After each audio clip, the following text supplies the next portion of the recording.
Guest house पहुंचकर अनुराधा कपड़े बदलकर बिस्तर में लेट गई और आज की एक एक घटना का स्मरण करने लगी। उफ, कितना सुखद अनुभव था। आज उसका जन्म दिवस था और आज ही कुमार ने उसे प्रेम प्रस्ताव भी दिया।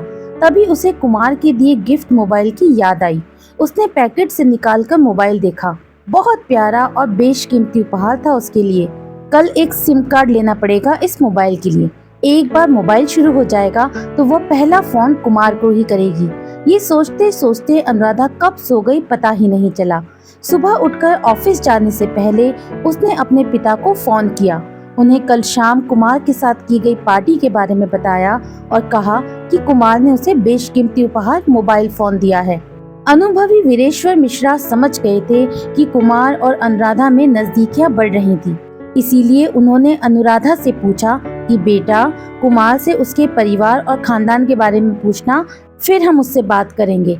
अनुराधा ने कहा कि ठीक है, मैं उनसे पूछकर आपको खबर कर दूंगी। ऑफिस पहुंचकर अनुराधा ने सबसे पहले इंस्पेक्टर विनोद कुशवाहा को फोन करके अपनी आईडी देते हुए एक सिम कार्ड अपने नाम पर मंगवाने के लिए भेज दिया। फिर चाय का ऑर्डर देकर कुमार का इंतजार करने लगी। आज उसका यहाँ पर आखिरी वर्किंग डे है, सोचकर अनुराधा थोड़ा दुखी थी। उसने सोचा कि आज की शाम वो कुमार के साथ बिताएगी, पर कुमार आज बहुत ही व्यस्त थे। जरूरी ब्रीफिंग निपटाकर कुमार अन्य सहयोगियों से मथुरा के बारे में जानकारियां एकत्रित कर रहे थे। तभी इंस्पेक्टर विनोद अनुराधा की सिम कार्ड और एक फॉर्म लेकर आ गया। अनुराधा के दस्तखत के बाद उस फॉर्म को इंस्पेक्टर विनोद ने एक हवलदार के साथ सिम को जल्दी चालू करवाने की हिदायत देकर टेलीकॉम कंपनी के ऑफिस में भेज दिया। लंच के लिए कुमार का इंतजार करते करते 3 बज गया था, पर अभी भी वह अपने सहयोगियों के साथ चर्चा में मस्त था, मानो उसे खाने का याद ही ना हो। तभी अनुराधा ने चपरासी के मार्फत कुमार को संदेश भिजवाया कि उन्हें कुछ डिटेल्स चाहिए। कुमार अपने साथियों से विदा लेकर अनुराधा के पास आकर बोला, बोलो क्या जानकारी चाहिए थी? अनुराधा ने कुमार से पूछा। यही कि हम आज लंच कितने बजे करेंगे? कुमार मन ही मन दुविधा में पड़ गया। उसे जब लंच के वक्त सहयोगियों ने कुमार के साथ अपना टिफिन शेयर किया तो कुमार ने उनके साथ भरपेट खाना खा लिया था। उसे अनुराधा का तो ध्यान ही नहीं रहा। कुमार ने अपनी जेब मिटाते हुए अनुराधा से कहा, हाँ तो बताओ क्या ऑर्डर करूं? अनुराधा ने कुमार की पसंद को ध्यान में रखते हुए सादा खाना ऑर्डर कर दिया। इधर कुमार के जाने की गम में अनुराधा को खाना नहीं खाया जा रहा था और उधर कुमार भी पेट पहले से ही भरा होने के कारण खा नहीं पा रहा था। खाना खाते खाते ही अनुराधा ने कुमार से कहा कि आज शाम का काम जल्दी निपटाकर हम रात तक साथ रहेंगे और डिनर भी साथ ही करेंगे। लगभग 4 बजे करीब कमिश्नर सर का अनुराधा के टेबल पर फोन आया। उन्होंने उसे और कुमार दोनों को ही तुरंत अपने ऑफिस में बुलाया था। अनुराधा ने कुमार को कमिश्नर सर का संदेश दिया और वो दोनों तुरंत ही कार से कमिश्नर सर के ऑफिस पहुंचे। कमिश्नर सर ने कुमार के औपचारिक विदाई समारोह का प्रबंध कर रखा था। उन्होंने कुमार को एक स्मृति चिन्ह प्रशंसा पत्र देकर सम्मानित किया। कुमार से एक केक कटवाई गई। उसके बाद सारे स्टाफ को चाय और स्नैक्स और केक दिया गया। इसके बाद कमिश्नर सर ने कुमार को रात के डिनर के लिए आमंत्रित कर दिया। कुमार पशोपेश में पड़ गया। वह कमिश्नर सर को मना नहीं कर सकता था और अनुराधा को नाराज भी नहीं करना चाहता था। उसे लगा कि शायद कमिश्नर सर उसके साथ अनुराधा को भी इनवाइट कर दें, परंतु कमिश्नर सर ने अनुराधा को कुछ नहीं कहा, बल्कि उसे यह कहकर ऑफिस वापस जाने को बोल दिया कि उन्हें कुमार से कुछ जरूरी काम है। तब तक तुम अपने ऑफिस में जाकर अपना काम निपटा सकती हो। अनमने ढंग से अनुराधा ऑफिस लौट आई। शाम होते ही उसे लगा कि रोज की तरह शायद कुमार आज भी उसके साथ गेस्ट हाउस आएंगे, पर कुमार नहीं आए। गेस्ट हाउस पहुंचकर फ्रेश होकर अनुराधा ने खुद के लिए चाय मंगवाई। उसे अकेले चाय पीते हुए बहुत दुख हो रहा था।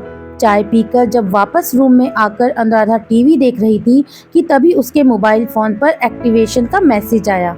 अनुराधा ने खुशी से डायरी में लिखा कुमार का फोन नंबर निकाल कर लगाया, पर उस तरफ से किसी ने फोन नहीं उठाया। अनुराधा रह रहकर 15-20 मिनट में कुमार को फोन लगा रही थी, पर उस तरफ से कोई फोन ही नहीं उठा रहा था। वो किसी अनहोनी की आशंका से भी चिंतित हो रही थी।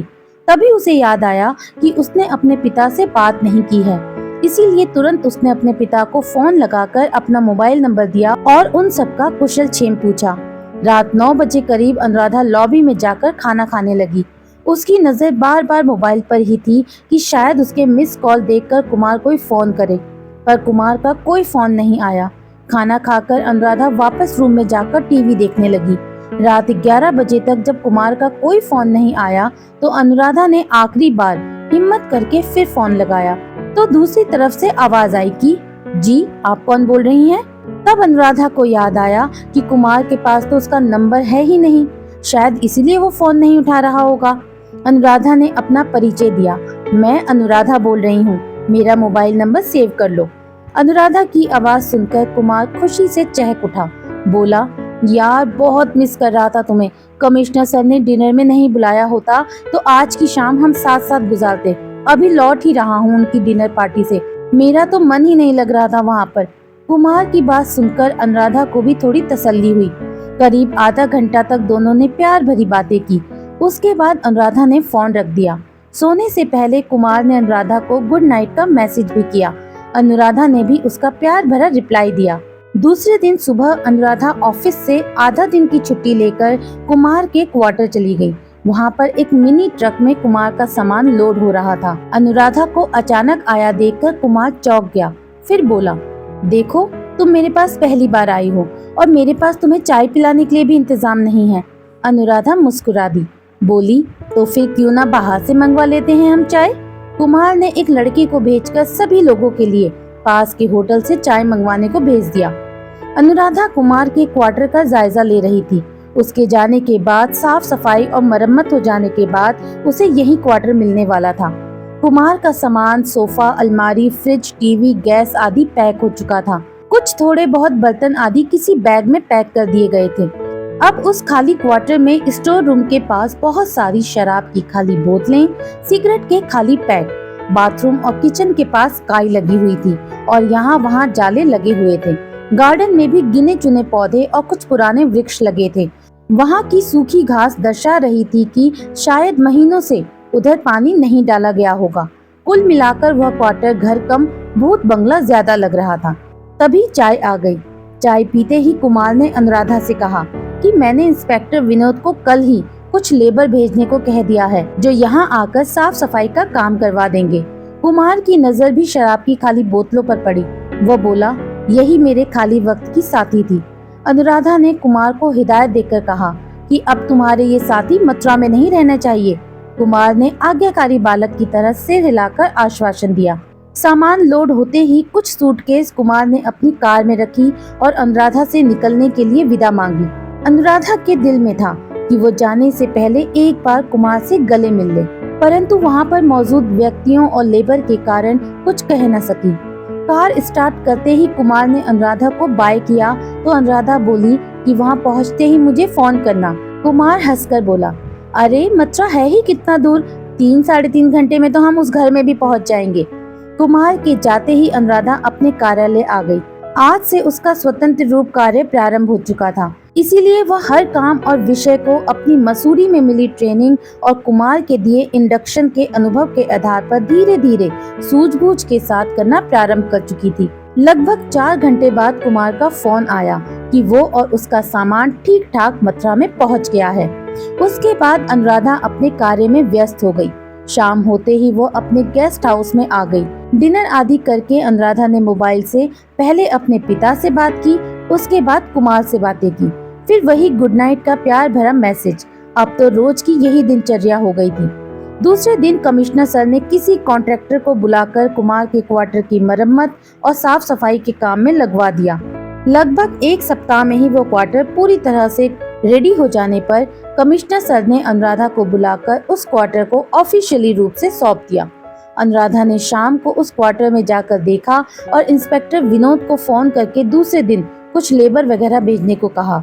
उसे इस क्वार्टर को अपने अनुरूप सजाना था। दूसरे दिन ऑफिस जाने से पहले अनुराधा उस क्वार्टर में पहुंच गई, जहां इंस्पेक्टर विनोद की भेजी हुई लेबर अनुराधा का पहले से ही इंतजार कर रही थी। अनुराधा ने उन्हें गार्डन में उगी हुई फालतू झाड़ियां, घास आदि साफ करने को कहा। वहां लगे पुराने पेड़ों के चारों तरफ घेरे में खुदाई करवाई। नल की फिटिंग करने वाले को बुलाकर किचन, बाथरूम और गार्डन में नल से पानी देने की पूरी व्यवस्था करने को कहकर वो ऑफिस निकल गई। लंच टाइम में अनुराधा ने ऑफिस के माली को बुलाकर उसे पैसे देते हुए कहा कि वह कल सुबह उसकी पसंद के कुछ पौधे जैसे गुलाब, चमेली, मोगरा, गुड़हल, तुलसी, गेंदा और कुछ डेकोरेटिव प्लांट्स गमलों के साथ में ले आने को कहा। माली ने कुछ और पौधे ऑफिस से कलम करके भी निकाल लिए और शाम को ही जाकर उस क्वार्टर में रख दिए। दूसरे दिन सुबह अनुराधा ने उस माली को पौधे कहाँ लगाना है और फूल के गमले किधर रखने हैं आदि निर्देश करके ऑफिस आ गई। अब उसका क्वार्टर पूरी तरह से तैयार हो गया था। अनुराधा ने अपने पिता को फोन करके उन्हें अपने साथ में गाजियाबाद आने के लिए कहा तो उन्होंने उसे कहा कि अब वह अकेले नहीं है, उनके साथ उनके मित्र भास्कर राव त्रिवेदी और उनकी पत्नी भी तो रह रहे हैं। इस दशा में यदि वो अनुराधा के साथ गाजियाबाद आ गए तो उन्हें अच्छा नहीं लगेगा। इसके अलावा ओल्ड होम की जिम्मेदारी भी तो उनके ऊपर है। परंतु अनुराधा ने तो जिद ही पकड़ ली थी। उसने कहा कि पिताजी, मेरा सपना था कि जब मैं बड़ी होकर कुछ बन जाऊं तो हमेशा आप और माँ को अपने साथ ही रखूंगी। अब माँ तो है नहीं, इस दशा में आप मुझे अकेले मत छोड़िए। रहा सवाल आपके मित्र भास्कर अंकल और सुलक्षणा आंटी का, तो उन्हें भी अपने साथ यहाँ ले आइए। यह क्वार्टर बहुत बड़ा है, वो दोनों भी साथ में रहेंगे तो मेरे ऑफिस जाने के बाद आपको बोरियत भी नहीं होगी। इस बात पर वीरेश्वर मिश्रा ने खुश होकर भास्कर राव से आग्रह किया तो भास्कर राव अनमने ढंग से राजी हो गए, क्योंकि उनका अपना नोएडा का घर तो किराए पर दिया हुआ है और एग्रीमेंट के हिसाब से यदि उन्हें अपना घर खाली करना है तो किराएदार को 2 महीने का वक्त देना होगा। इसी बीच अनुराधा ने भी फोन पर उन्हें अपने पिता के साथ आने का बहुत आग्रह किया, जिसे वो मना नहीं कर सके। लगभग सप्ताह भर में ही वीरेश्वर मिश्रा ने अपने ओल्ड होम की जिम्मेदारी के लिए एक व्यक्ति नियुक्त कर दिया। फिर एक ट्रक में जरूरी सामान लोड करवाकर वो तीनों ट्रेन से अनुराधा के पास गाजियाबाद चले आए। अनुराधा स्वयं ही उन तीनों को लेने के लिए रेलवे स्टेशन गई थी। उसके साथ आए हवलदारों ने वीरेश्वर मिश्रा और भास्कर राव त्रिवेदी का सामान कुली की मदद से सीधा उनकी गाड़ी में रखवाकर आगे निकल गए। अनुराधा अपनी नीली बत्ती की गाड़ी में पिता, भास्कर अंकल और सुलक्षणा आंटी के साथ में अपने क्वार्टर की तरफ जा रही थी। वीरेश्वर मिश्रा अपनी बेटी की वीआईपी छवि देखकर बहुत खुश हो रहे थे। वीरेश्वर मिश्रा का सामान से भरा ट्रक आधी रात को ही उनके गाजियाबाद वाले घर में आ गया था। अब लेबर द्वारा उससे सामान निकालकर घर में जमाने का कार्य हो रहा था। अनुराधा ने आज छुट्टी ले ली थी। भास्कर राव, वीरेश्वर मिश्रा और सुलक्षणा के मार्गदर्शन में घर को अच्छे से जमाया जा रहा था। उन्हें भी अनुराधा का नया क्वार्टर बहुत अच्छा लग रहा था। शाम तक रसोई भी जम चुकी थी, इसलिए सुलक्षणा ने अनुराधा के साथ डिनर में खाने के साथ साथ अनुराधा का मनपसंद सूजी का हलवा भी बनाया था। अनुराधा अपनी फेवरेट डिश देखकर खुशी से पागल हो गई थी। वैसे भी करीब महीने भर के बाद अनुराधा को गाजियाबाद में आकर अपने घर का माहौल मिला था। वीरेश्वर मिश्रा सोच रहे थे कि अच्छा ही किया उन्होंने अनुराधा की बात मानकर। वैसे भी जहां अनुराधा की खुशी हो वहीं उनकी भी खुशी थी। रात को सोने से पहले अनुराधा ने कुमार से ढेर सारी प्यारी बातें की। अनुराधा के हाव भाव देखकर ही वीरेश्वर मिश्रा, भास्कर राव त्रिवेदी और सुलक्षणा ये तो समझ ही गए थे कि यह कुमार अब अनुराधा के दिल के बहुत करीब आ चुका है। दूसरे दिन जब अनुराधा काम पर जाने लगी तो वीरेश्वर मिश्रा ने उसे कहा कि बेटा, अब हम यहाँ शिफ्ट हो गए हैं, अब कुमार को एक बार यहाँ बुला लेना तो हम लोग भी उसे देख समझ लेंगे। उनकी बात सुनकर अनुराधा खुशी खुशी ऑफिस चली गई। ऑफिस पहुंचते ही अनुराधा ने कुमार को फोन करके बताया कि अब आप जल्दी गाजियाबाद आओ और मेरे पिताजी से बात करो। कुमार ने भी अनुराधा को जल्दी ही आने का आश्वासन दिया। वैसे भी गाजियाबाद से मथुरा शिफ्ट हो जाने के बाद से वो और अनुराधा मिल ही नहीं पाए थे। बीच में एक पेशी के सिलसिले में कुमार गाजियाबाद आया जरूर था, परंतु ऑफिस स्टाफ साथ में होने की वजह से वो अनुराधा से मिल नहीं पाया। अनुराधा के घर लौटने के बाद रात को खाना खाने के बाद जब सभी लोग टीवी देख रहे थे कि वीरेश्वर मिश्रा ने अनुराधा से पूछा, कुमार से बात की क्या? वो कब आ रहा है यहाँ? अनुराधा ने कहा कि आज सुबह उससे बात की थी तो वो जल्दी ही आने की बात कर रहा है। वीरेश्वर मिश्रा ने अनुराधा से फिर पूछा, बेटा, मैंने तुमसे पहले कहा था ना कि कुमार के बारे में जानकारी एकत्रित करके बताओ। वो कहाँ से है, उसके माता पिता कहाँ हैं, घर में कौन कौन है, तुम्हें उसके बारे में कुछ जानकारी हासिल हुई क्या? अनुराधा ने दबी जुबान से कहा, नहीं पिताजी, उसने मुझे कहा कि वह यह सब बातें सही वक्त आने पर खुद ही बता देगा। उन दोनों की बात सुनकर सुलक्षणा, जो कि मन ही मन कुमार से अब नफरत करने लगी थी, क्योंकि उसकी दिली इच्छा थी कि अनुराधा की शादी कुमार से न होकर उसके पुत्र अरविंद से हो, इसलिए उसने जले पर नमक छिड़कते हुए कहा, बुरा मत मानो बेटा, आजकल तो ज्यादातर कलेक्टर कोटे से ही बनते हैं और कुमार नाम भी कुछ ऐसा है कि न जाति का पता चलता है न खानदान का। लड़का भले ही थोड़ा कम स्तर का हो, परंतु खानदान अच्छा होने से संस्कार भी अच्छे मिलते हैं। अनुराधा को सुलक्षणा की बात बहुत बुरी तरह चुभ रही थी। उसे लगा कि वह पलट कर जवाब दे ही दे। तभी भास्कर राव त्रिवेदी ने चिढ़कर सुलक्षणा से कहा, क्या दकियानुसी बकवास कर रही हो? मैं नहीं मानता इन सब बातों को। हमारा अपना बेटा अरविंद भी, देखो ना क्या कमी की थी उसकी परवरिश में। फिर भी देखते ही देखते घर का माहौल तनावपूर्ण हो गया। तो अनुराधा ने ही बात संभालते हुए कहा कि अरे परेशान क्यों हो रहे हैं आप सब? अब जब कुमार घर आए तो आप खुद ही पूछ लेना। आप लोगों की मर्जी के बिना मैं शादी नहीं करूंगी, यह बात भी मैंने कुमार को जता दी है। बाद में वो सभी लोग सोने को चले गए। सुबह अनुराधा की ऑफिस जाने की तैयारी के साथ ही घर का माहौल फिर से सामान्य हो चला था। एक सप्ताह बाद कुमार ने अनुराधा को बताया कि वह 2 दिन बाद किसी ऑफिशियल काम से गाजियाबाद आ रहा है। काम खत्म करके वह शाम को उसके घर आएगा और पिताजी से मिलेगा। अनुराधा ने खुशी खुशी यह बात घर आकर पिताजी को बताई। हालांकि वो लोग घर में अभी ही शिफ्ट हुए थे और पूरा घर अच्छे से सजा हुआ था। फिर भी अनुराधा और वीरेश्वर अगले दिन शाम को दरवाजे खिड़कियों के लिए पर्दे, 1-2 अच्छी पेंटिंग, डाइनिंग टेबल और सेंट्रल टेबल के कवर, पैरपोश, कुछ गमले, सोफा कवर आदि सामान लेकर पूरी तन्मयता के साथ घर को सजाने लगे। मन में न होते हुए भी सुलक्षणा भी अपने पति भास्कर राव के साथ अनुराधा और वीरेश्वर मिश्रा की मदद करने लगी। रात को ही निश्चित किया गया कि कुमार पहली बार घर आ रहा है तो उसे डिनर कराकर ही जाने देना है। फिर डिनर में क्या क्या बनाना है उसकी भी लिस्ट बना ली गई। दूसरे दिन अनुराधा मध्याह्न के बाद छुट्टी लेकर घर आ गई। आते आते वह कल बनाई लिस्ट के अनुसार जरूरी सब्जी और सामान लेते हुए घर पहुंची। घर में युद्ध स्तर पर तैयारी चल रही थी। चाय के लिए कौन सी क्रॉकरी निकालना है, नया डिनर सेट और अन्य छोटी छोटी चीजों तक की भी सुलक्षणा ने बारीकी के साथ तैयारी की थी। कपड़े चेंज करके अनुराधा भी जल्दी जल्दी सुलक्षणा के साथ रसोई में मदद करने लगी। उसने पहले से निश्चित मेन्यू के हिसाब से सब्जी काटने, सलाद काटना, आटा गूंदने से लेकर यथासंभव तैयारी कर ली। जब उसने घड़ी की तरफ देखा तो 5 बजने को आए थे। घड़ी आज उसकी उम्मीद से तेज चल रही थी। तभी कुमार का अनुराधा के मोबाइल पर फोन आया कि उसका काम हो गया है, वो ऑफिस से उसे लेते हुए ही घर चलेगा। अनुराधा ने कुमार से कहा कि वो आज जल्दी घर आ गई है।